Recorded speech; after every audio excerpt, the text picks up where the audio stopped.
All right, so we are back, no? So this is the continuation of my video kanina, the presentation I did a while ago on the Cronbach's Alpha using the Excel.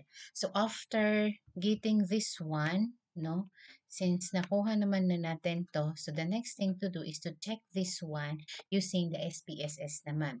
So ano ang gagawin natin? First thing is we have to copy this data, itong mga responses ng ating respondents.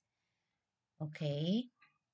And then after copying this one, so we are going to uh, transfer or paste this sa ating SPSS.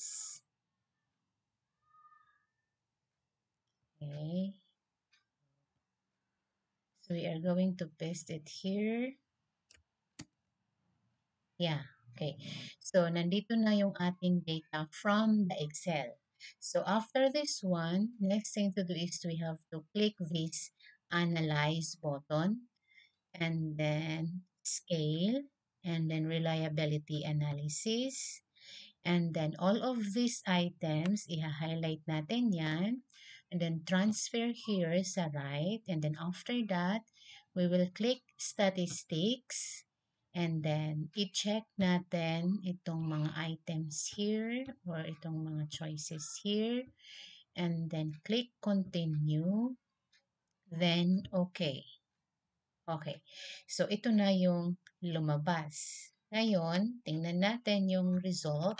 So, the result here sa reliability statistics using Cronbach's Alpha is 0.824 or 0.839 based on standardized items. Same sila doon sa kaninang result natin sa Excel. So, therefore, we can conclude that our questionnaire passed the reliability test using Cronbach's Alpha. That's it. Thank you.